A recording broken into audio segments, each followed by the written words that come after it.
Semua orang berpikir bahwa Hawa diciptakan dari tulang rusuk Adam. Semua orang. Ada sebagian orang Kristen yang percaya bahwa jumlah tulang rusuk pria itu lebih sedikit daripada jumlah tulang rusuk perempuan. Kenapa? Karena dulu rusuknya Adam diambil, dipakai untuk mencipta Hawa. Makanya mereka percaya tulang rusuk laki-laki zaman sekarang lebih sedikit daripada tulang rusuk perempuan. Iya, sebagian percayanya begitu. Asumsi ini sudah lama berlangsung begitu dipercaya. Mungkin ada sebagian dari Bapak Ibu yang percayanya begitu juga. Pengertian ini jelas salah. Coba bayangkan. Seandainya Adam diambil tulang rusuknya oleh Tuhan, itu tidak berarti keturunannya tulang rusuknya juga hilang. Benar nggak? Loh, kalau sekarang orang kecelakaan tulang rusuknya patah nih, dus gitu. Terus punya anak, tulang rusuknya hilang juga. Kan enggak. Kenapa ya manusia cenderung berpikir secara salah? Yang kedua, sebenarnya jumlah tulang rusuk laki-laki dan perempuan itu sama sampai hari ini. Faktanya sama. Ada 12 pasang kiri dan kanan jadi 24 tulang rusuk. Nggak percaya? Nanti cek ke dokter. Jadi bukan Adam diambil tulang rusuknya lalu sekarang kita semua kekurangan tulang rusuk. Nanti kalau cari jodoh katanya aku mau cari tulang rusukku. Seolah-olah kosong di sini, mau dipasang. Ya, pengertian-pengertian yang salah ini ya harus diluruskan. Gara-garanya itu seseorang baca ayat Alkitab tidak secara benar. Hermeneutiknya salah. Seringkali memasukkan ide sendiri ke dalam Alkitab. Seringkali manusia melakukan eisegesis, bukan eksegesis. Memasukkan ide sendiri, padahal salah. Contohnya tadi itu. Wong faktanya lengkap kok dibilang tidak ada satu. Salah kan? Coba kita baca dulu Kejadian 2 ayat 21 sampai 22. Lalu Tuhan Allah membuat manusia itu tidur nyenyak. Ketika ia tidur, Tuhan Allah mengambil salah satu rusuk daripadanya, lalu menutup tempat itu dengan daging. Dan dari rusuk yang diambil Tuhan Allah dari manusia itu, dibangunnyalah seorang perempuan, lalu dibawanya kepada manusia itu. Ya, ayat ini terjemahan dalam bahasa Indonesia.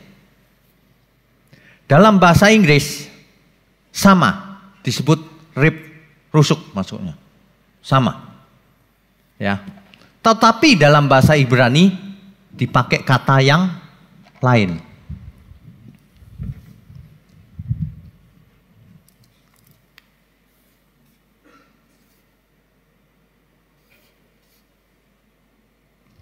Sela. Ini bacanya sela. Jadi ayat itu berbunyi demikian. Lalu Tuhan Allah membuat manusia itu tidur nyenyak. Terjemahan tidur nyenyak juga nggak tepat. Dalam bahasa Yunani disebut ekstasis. Lalu Adam dibuat ekstasis. Masuk ke dalam kondisi trans.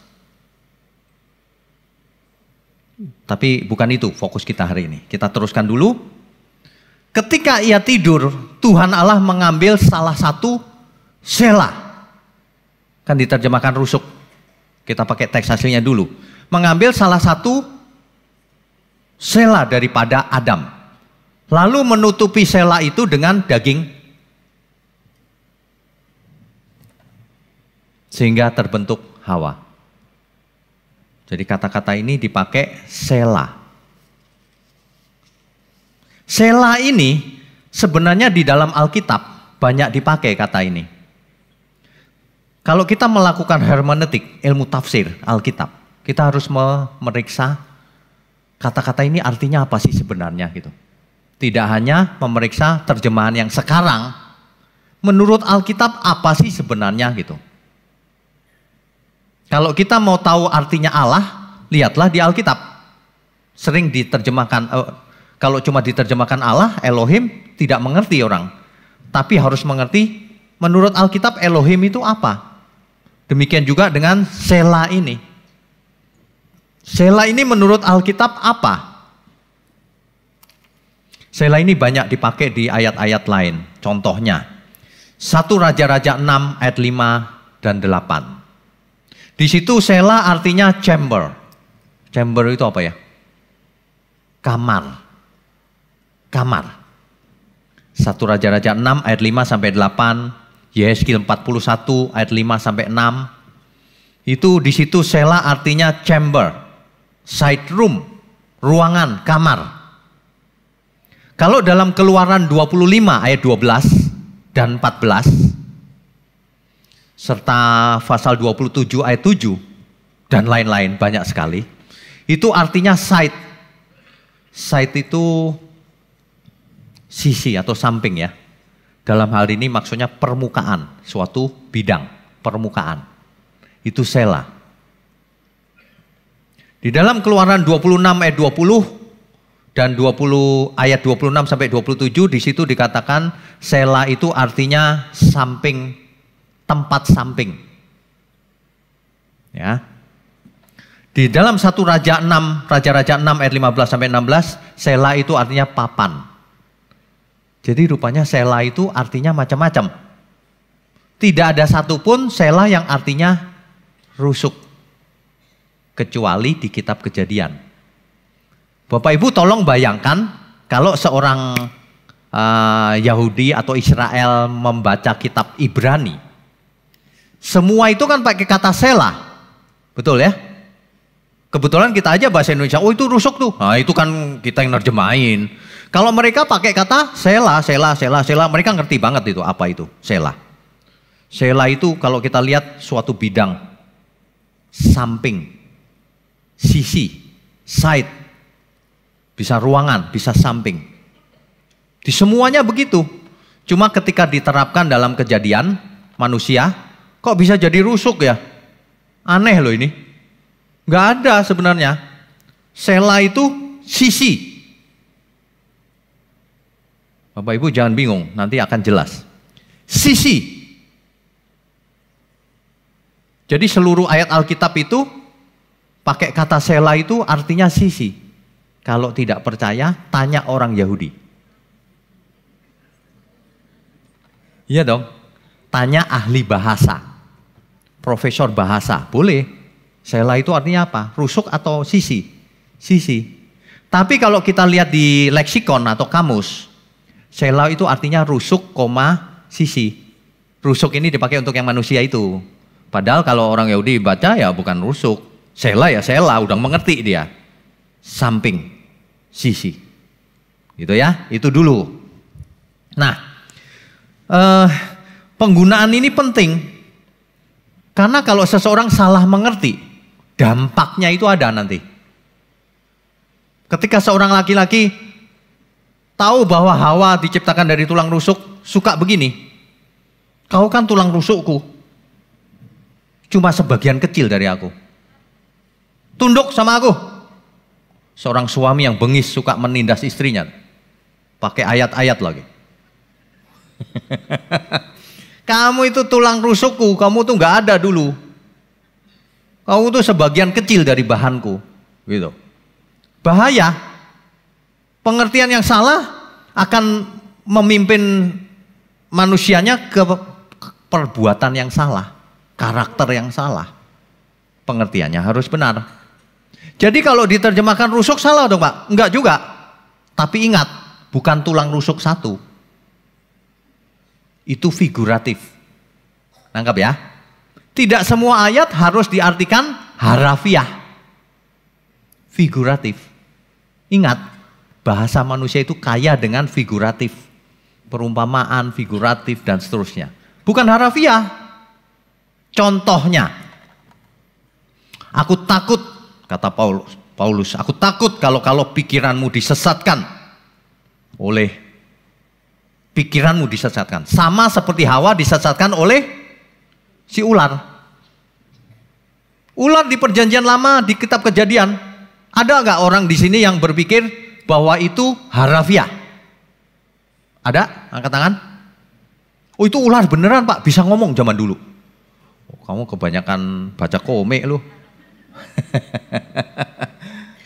Kenapa orang tiba-tiba berpikir itu iblis? Karena orang mengerti bahwa itu figuratif. Itu bukan ular beneran. Nangkap ya maksudnya ya? Jadi rusuk di sini belum tentu rusuk harafiah rusuk ini. Bisa juga figuratif. Kenapa? Karena artinya sebenarnya sampingnya. Samping. Nanti kita akan lihat contoh-contohnya tuh. Bahwa itu sebenarnya samping. Samping. Meskipun disebut rusuk. Ya. Oke, kita kasih contoh. Keluaran 25 ayat 12. Haruslah engkau menuang 4 gelas emas untuk tabut itu. Dan pasanglah gelang itu pada keempat penjurunya, yaitu 2 gelang pada rusuknya yang satu dan 2 gelang pada rusuknya yang kedua. Ya, ini cerita tentang bahwa Tuhan memerintahkan Musa untuk membuat 4 gelang emas yang akan dipasang di tabut perjanjian. Tabut perjanjian punya tulang rusuk gak? Tapi diterjemahkan ada rusuknya kan? Rusuknya sebelah mana? Saya mau tahu. Samping kan maksudnya? Samping. Jadi kalau terjemahan rusuk itu figuratif. Samping. Ya. Ada amin gak nih? Oh, udah jelas ini contohnya. Jadi 2 gelang emas dipasang di satu sisi atau satu rusuknya atau satu selanya. Selanya tabut perjanjian itu. 2 gelang yang lain dipasang di sisi atau rusuk atau sela yang lain lagi, sampingnya. Jadi sela itu artinya samping. Meskipun diterjemahkan rusuk ya, bahasa figuratif. Karena tabut perjanjian nggak punya rusuk. Ya, oke.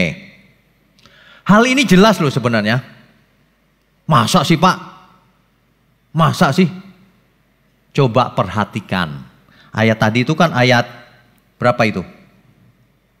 Tadi kita baca Kejadian 2 ayat 21 dan 22 kan? Coba teruskan ayatnya, 23. Lalu berkatalah manusia itu, inilah dia, tulang dari tulangku dan daging dari dagingku. Ia akan dinamai perempuan sebab ia diambil dari laki-laki. Kalau Hawa diciptakan dari tulang rusuk Adam, ketika sudah jadi Hawa, sama Tuhan dikasih ke Adam. Adam, ini lihat nih. Adam pasti ngomong gini dong, inilah tulang rusukku. Kayak orang zaman sekarang. Inilah tulang rusukku. Tapi Adam gak ngomong begitu. Inilah tulang dari tulangku. Tulangku semuanya. Dan daging dari dagingku. Artinya Hawa dibuat dari apa? Tulang Adam dan daging Adam. Bukan cuma satu tulang rusuk. Responnya Adam jelas. Itu ayat berikutnya loh. Saya nggak ngomong konteks yang lain. Adam jelas. Jadi bukan tulang rusuk. Inilah tulang dari tulangku, daging dari dagingku. Adam mungkin terpesona kali ya. Dia biasa lihat monyet, gajah. Kok hari ini ada yang cantik luar biasa ya. Pasti Hawa cantik. Oh, Tuhan yang membentuk pertama kali kan. Waduh, sampai Adam terpesona. Waduh, luar biasa ya. Itu hari keberapa? Hari ke-6. Hari ke-7, Sabat, istirahat. Hari ke-8, jatuh dalam dosa. Lalu yang Adam tadi, inilah tulang dari tulangku, daging dari dagingku. Hari ke-8, itu perempuan yang kau tempatkan di sisiku itu Tuhan, yang bikin aku jatuh. Loh, kok cepet amat sih? Baru 24 jam diciptakan, 24 jam sabat, 20 jam besoknya langsung jatuh dalam dosa. Itu kok difilmin lucu kali ya, buru-buru gitu. Diciptakan jadi besok jatuh dalam dosa gitu. Kalau baca Alkitab tidak begitu. Hari di situ bukan 24 jam. Ya. Kalau di sini orang sudah biasa mendengar paparan yang Alkitabiah. Kalau orang yang nggak mengerti itu 24 jam Pak. Hari kok diganti-ganti.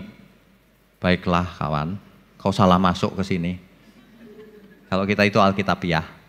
Ya, sama dengan rusuk sisi. Adam sesungguhnya, Hawa sesungguhnya bukan diciptakan dari satu tulang rusuk. Tapi diciptakan dari selanya Adam. Apa itu? Seluruh sisi Adam. Seluruh sisi Adam. Yang benar begitu.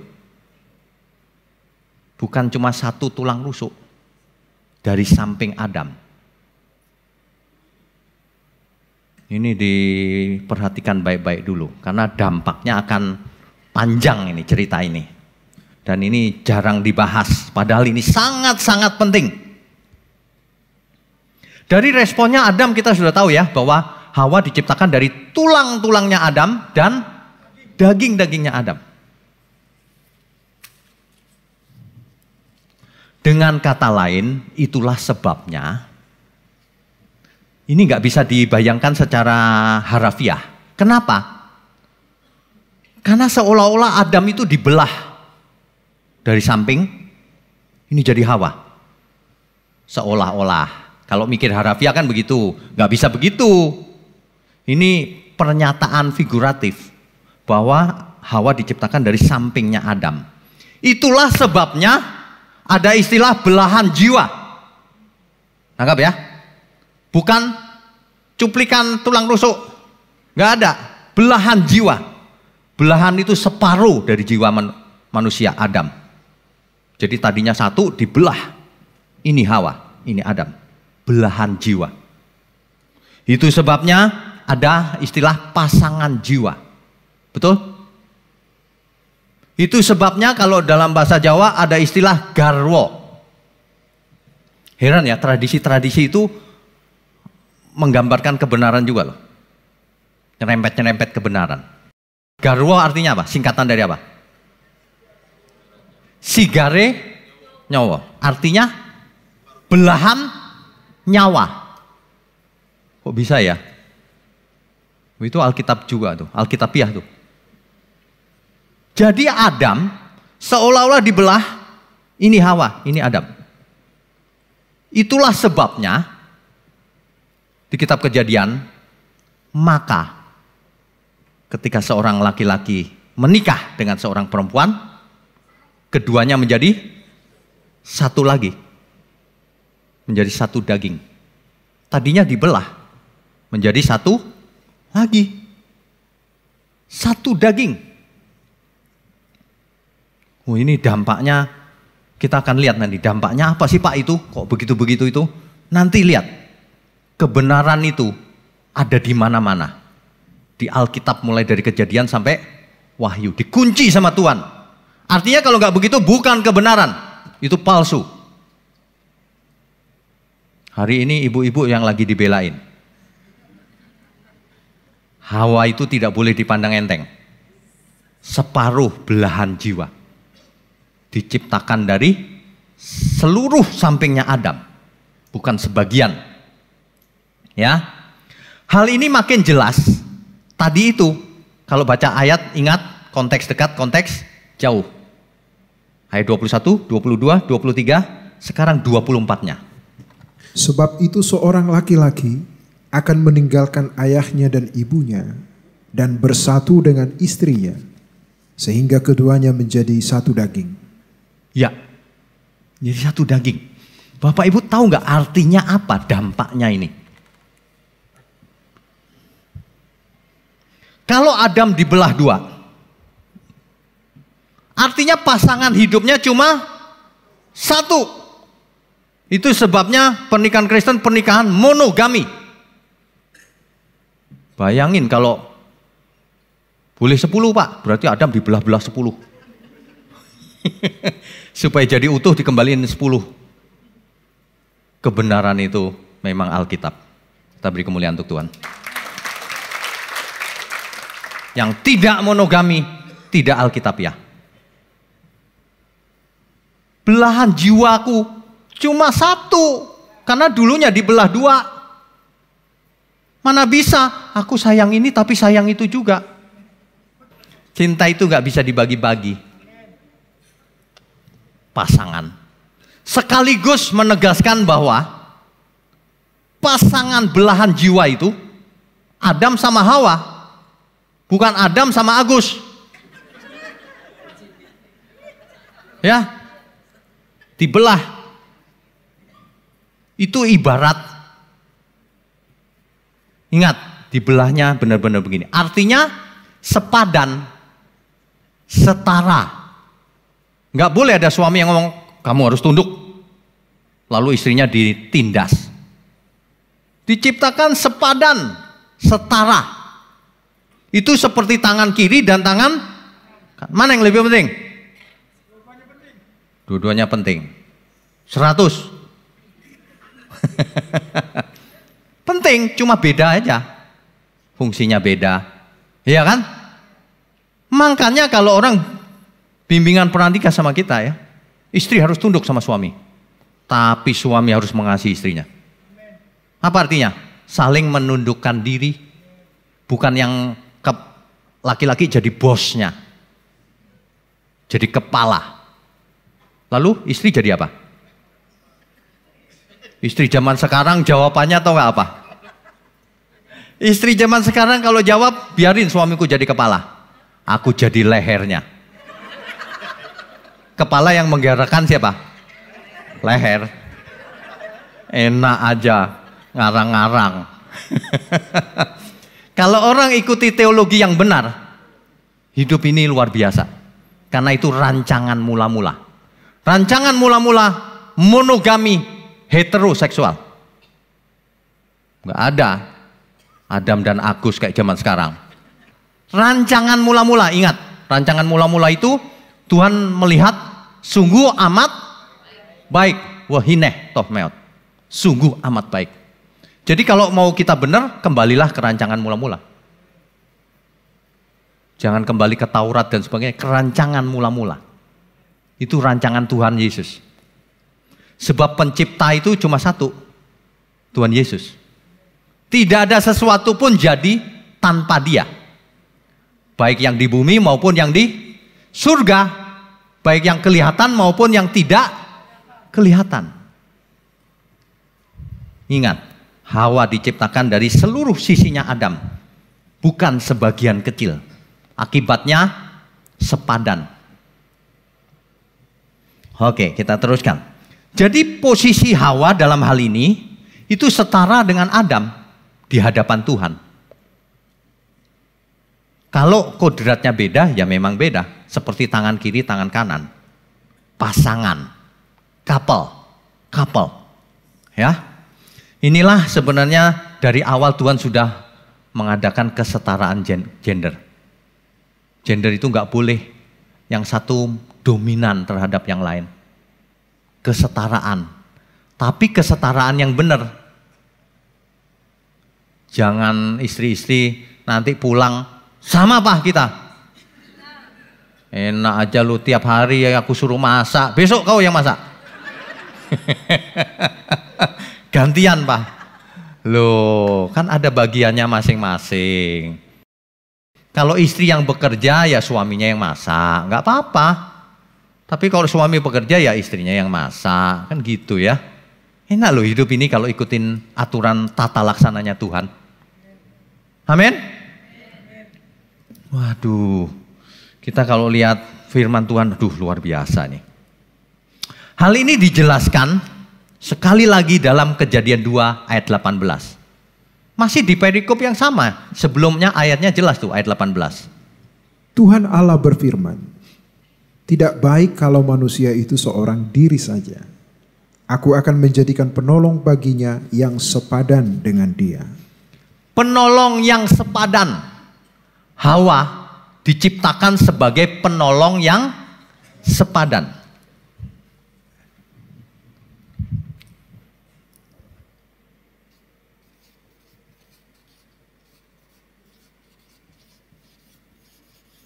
Dalam bahasa Ibrani, ezer kenegdo. Itu penolong yang sepadan. Kenegdo ini sepadan.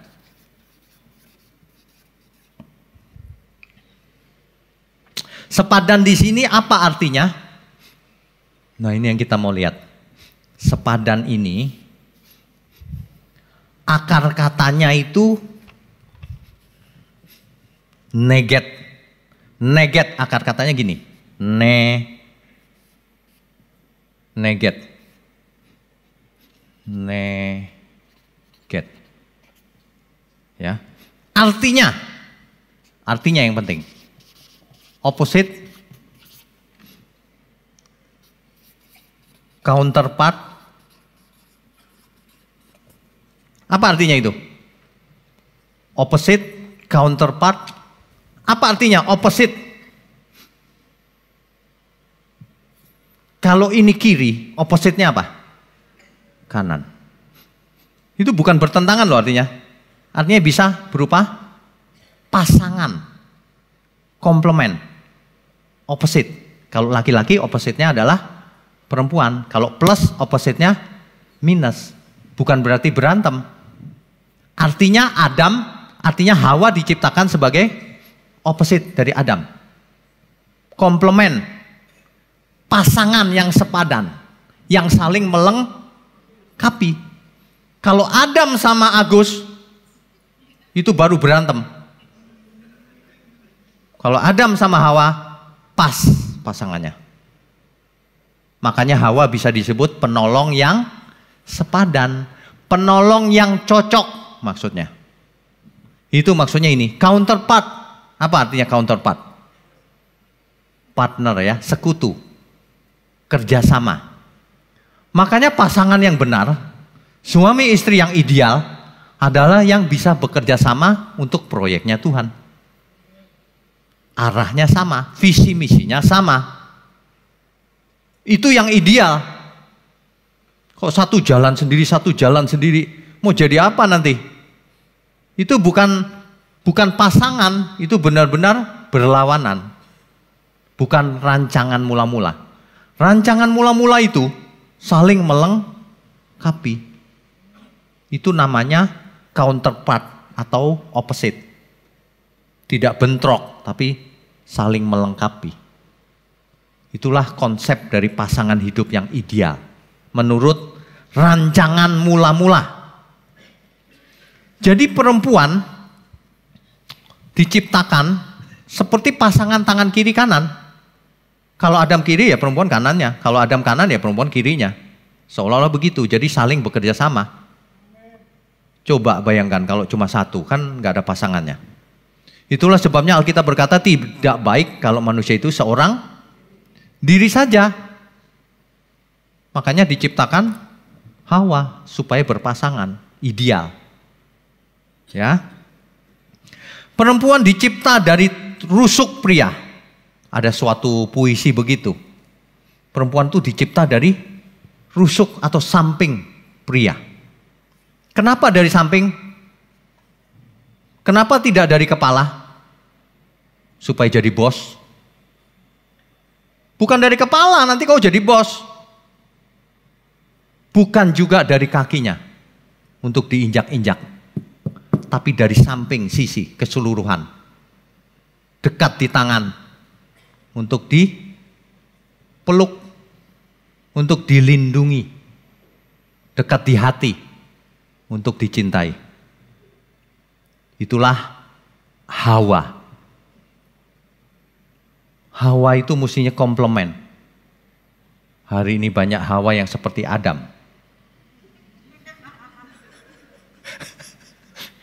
Ganas kalau sama suaminya.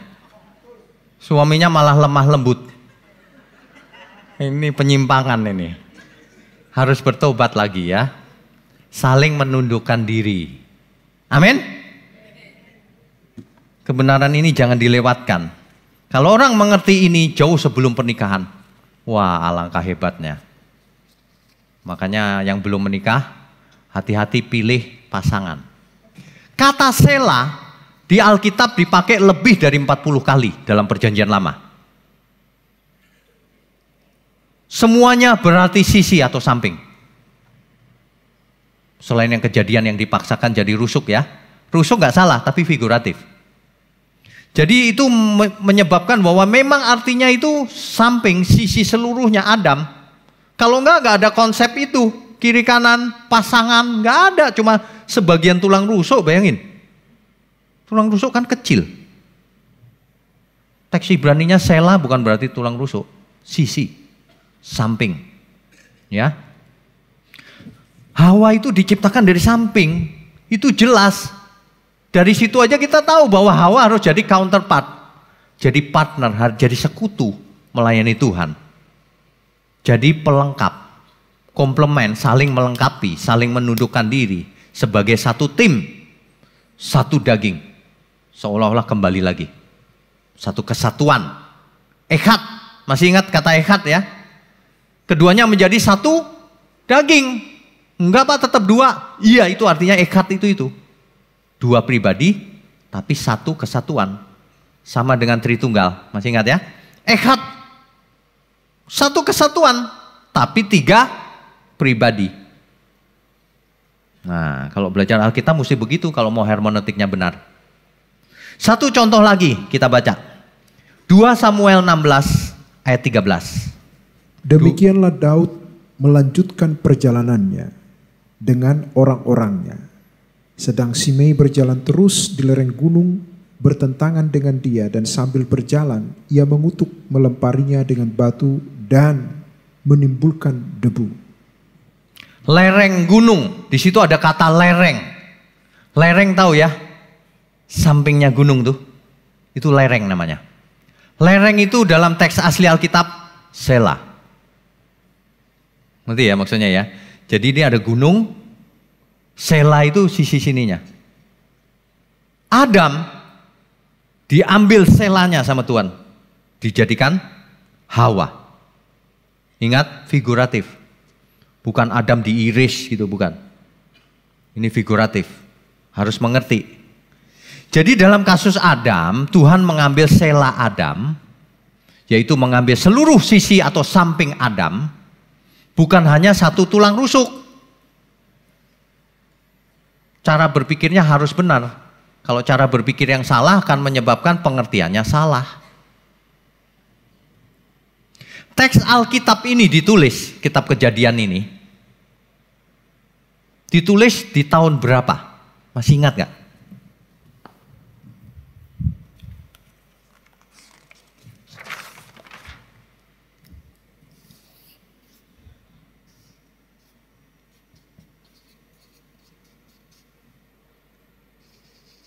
Kitab Kejadian jauh ditulis sebelum zaman Kristus. Di tahun berapa? Kurang lebih 1440 sebelum Masehi. Hari itu, di abad itu, manusia belum mengerti biologi. Belum mengerti. Biologi belum mengerti.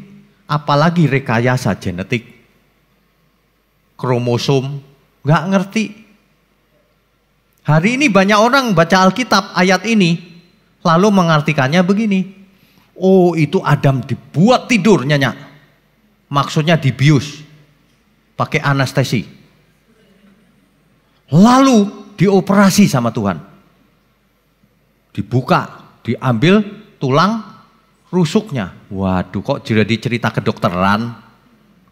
Alkitab itu tidak pernah. Kitab Kejadian itu dimaksudkan untuk cerita kedokteran, untuk cerita biologi, untuk cerita rekayasa genetik. Nggak pernah.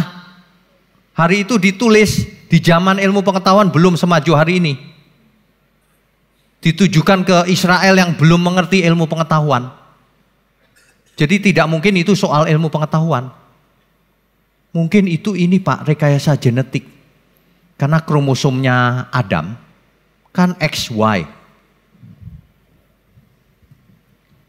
Kromosomnya Adam kan XY. Dibelah sama Tuhan. X-nya diambil, lalu didabelkan. Jadi XX. Jadi Hawa. Oh, itu kan teori genetik. Alkitab nggak ada hubungan dengan teori genetik. Jangan mengepas-ngepasin. Meskipun seolah-olah menarik juga ya. Enggak, jangan sembarangan. Itu namanya eisegesis. Kita harus menangkap intisari dari Alkitab itu. Kenapa diciptakan dari sampingnya? Harus tahu intinya apa. Kenapa tidak dari kepala? Kenapa tidak dari kaki? Kenapa dari sisinya? Sampingnya. Semua ada tujuannya loh. Rancangan Tuhan itu sempurna. Semua ada tujuannya. Jadi kalau ada pengertian yang tujuannya nggak jelas gitu, pengertiannya salah itu pasti. Pasti salah. Ada orang yang ngomong begitu tuh. Wah itu dulunya ya, Adam itu nggak jelas cewek apa cowok. Dibelah jadi jelas cowok sama cewek katanya. Oh itu dongeng. Dulu di mitos Yunani ada seorang pribadi yang nggak jelas. Cewek iya, cowok iya. Jadi satu. Dibelah dia jadi cewek sama cowok katanya begitu. Tapi Alkitab nggak cerita begitu. Jangan mengada-ada. Ya.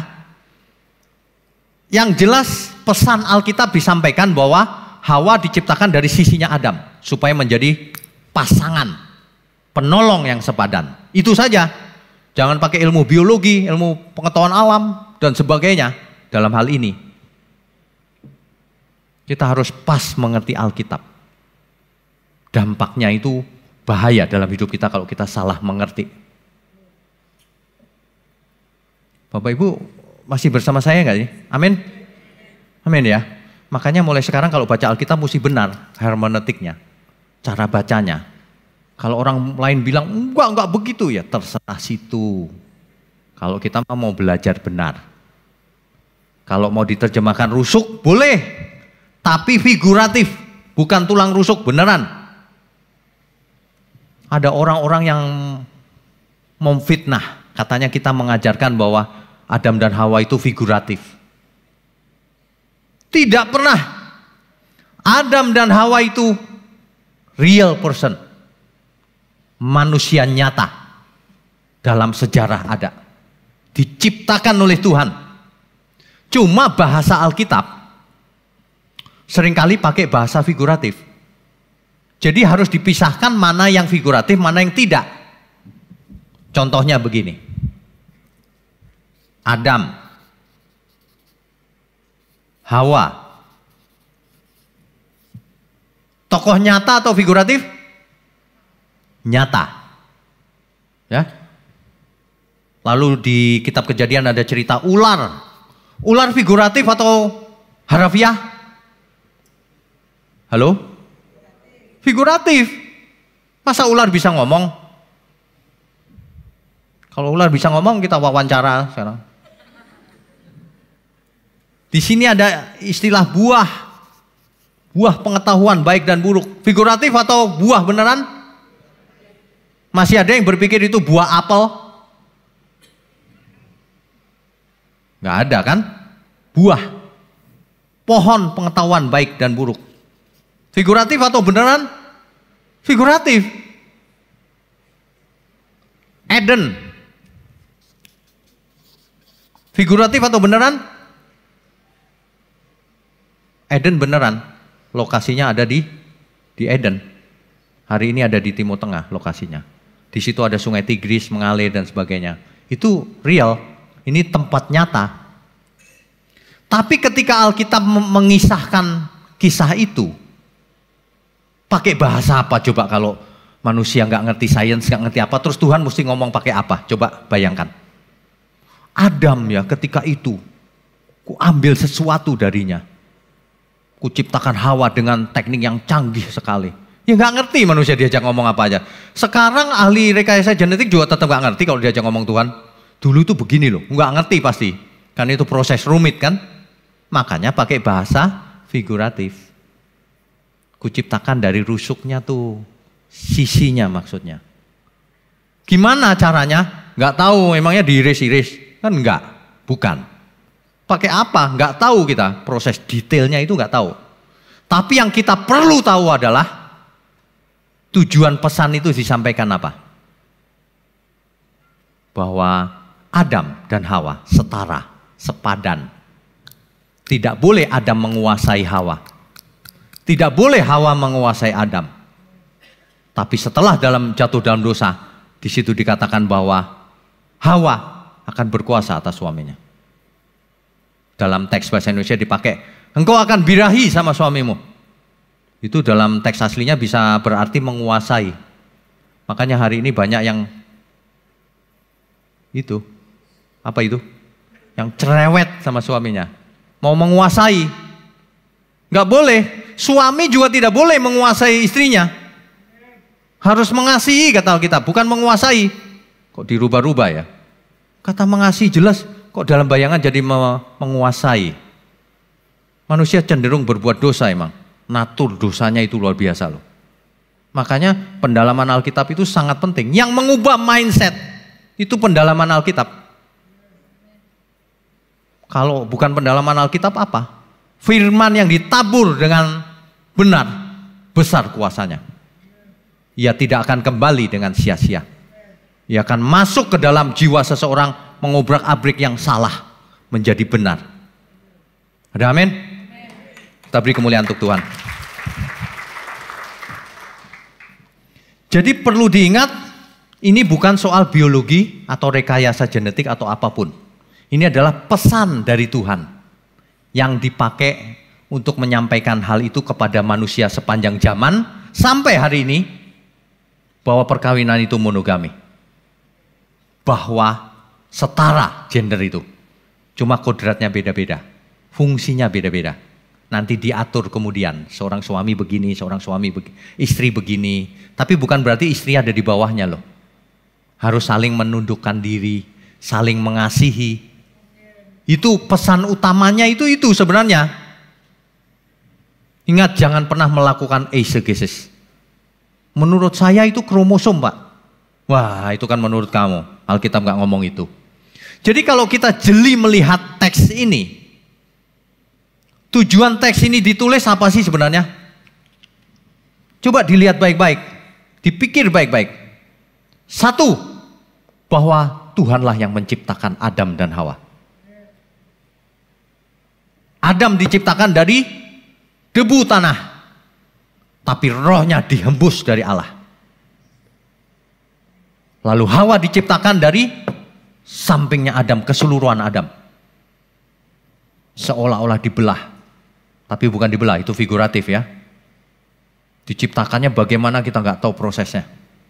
Tapi Alkitab yang penting itu setara loh ya sama kamu. Dari sampingmu loh ya.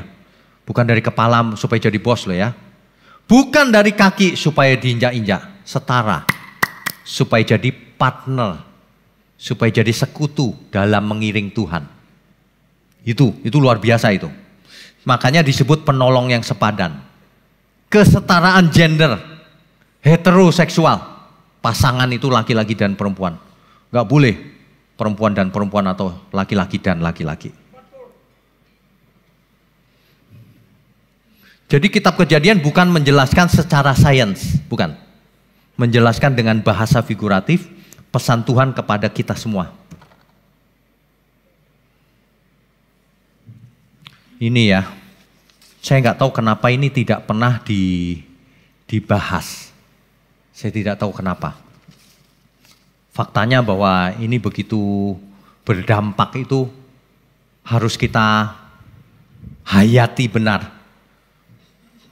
Bahwa pasangan itu menentukan segalanya. Makanya dalam kitab-kitab Kejadian, Keluaran, Imamat, Bilangan, Ulangan, kitab Taurat, nanti berikutnya diadakan lagi pendidikan untuk keturunannya. Ajari anak-anakmu pada waktu berdiri, jalan, makan, di meja makan, dimanapun. Ajari dia. Itu harus diteruskan dari generasi ke generasi. Kebenaran itu. Dasarnya dari keluarga, dari pasangan hidup. Kalau papa mamanya gak benar, waduh, keluarga jadi susah. Meskipun anak bisa benar juga suatu hari, bisa, tapi tidak kondusif. Makanya orang tua yang tidak mendidik anaknya dalam kebenaran, dia menyedihkan hati Tuhan. mulai hari ini bertobat semua kita. Ada amin? Dulu saya Pak, nggak mendidik anak saya. Bertobat, jangan diterus-terusin. Sikap nggak benar itu. Kita itu hidup cuma sekali, tidak lama, sebentar. Dicipta dari debu, kembali kepada debu. Semua orang tahu itu. Semua orang tahu bahwa dirinya akan mati. Tapi tidak semua orang serius menyambut kebenaran. Kalau dengar firman, mengerti sih. Tapi tidak dilakukan. Kalau hari ini firman ini disampaikan, kebenaran ini. Ingat, firman itu harus dimengerti dan dilakukan. Hari ini suami-suami yang masih kasar sama istrinya, bertobat. Istrimu bukan untuk dikasari, tapi untuk jadi partner. Bertobat. Dulu yang milih siapa? Situ yang milih kok dikasar-kasarin sendiri. Waduh. Ayo pilih. Yang milih situ atau yang dipilihin Tuhan? Sama aja. Kok dikasar-kasarin? Istri-istri juga harus bertobat.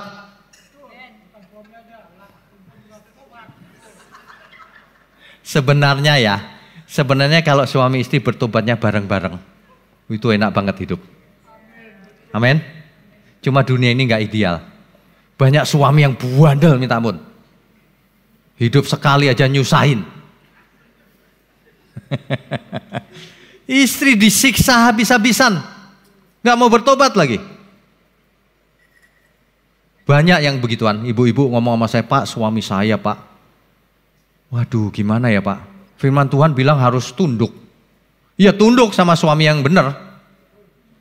Suami gak benar ya kita balik ke Tuhan aja. Masa mau ikut dia gak benar?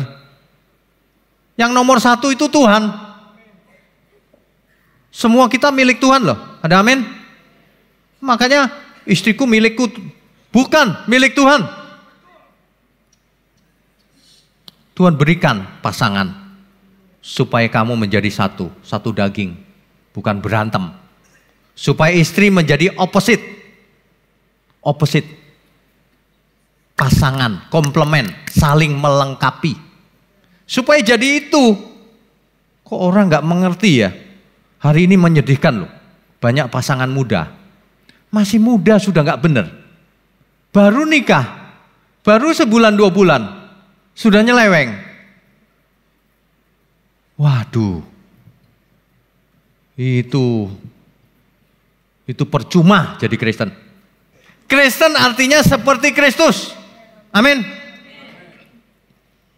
Tuhan Yesus ngomong jelas loh. Kalau kamu mengasihi aku, kamu akan lakukan seluruh perintahku. Kamu akan lakukan seluruh kehendakku. Kamu akan berpikir dan berperasaan seperti aku. Akan terjadi pemulihan, transformasi.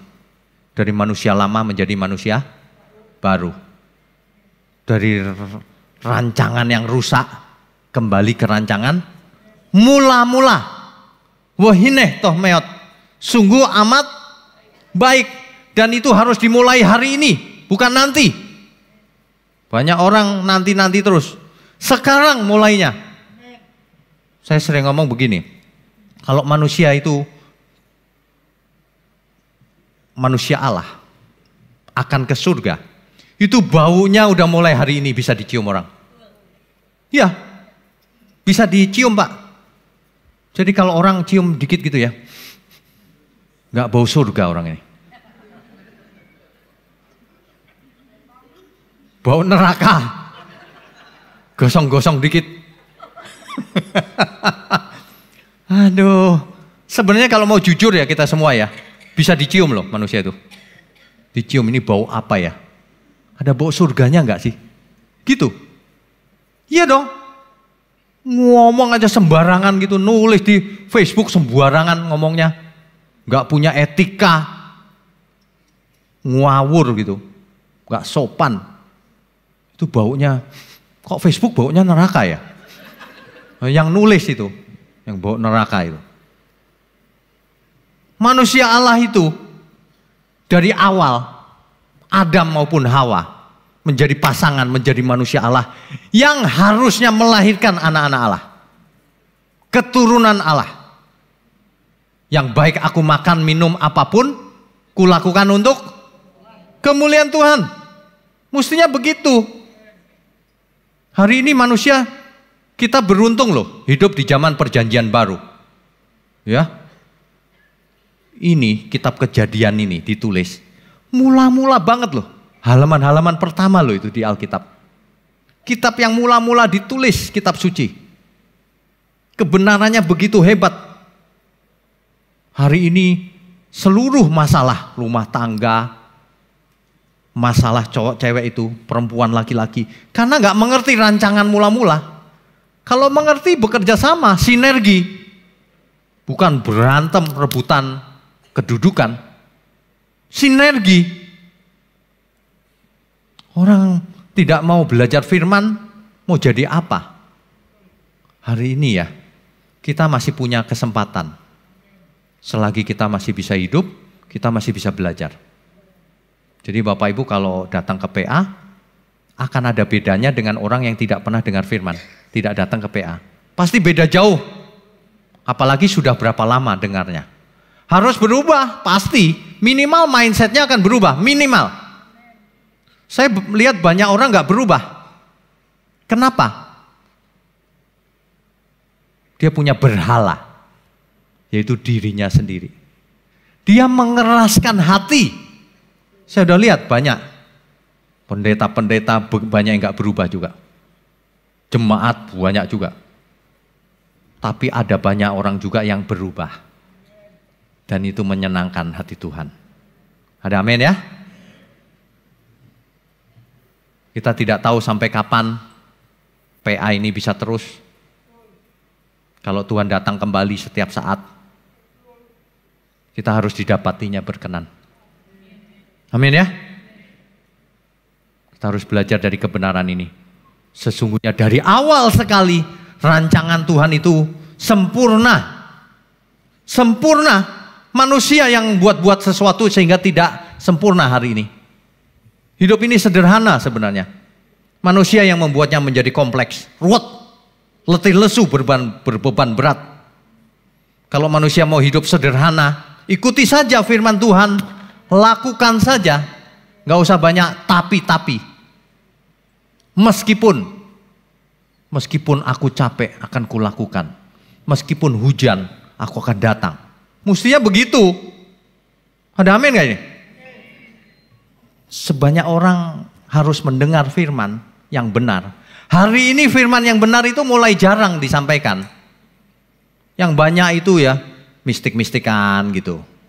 Yang banyak itu ya kemakmuran. Engkau akan jadi kaya. Gitu, kaya apa?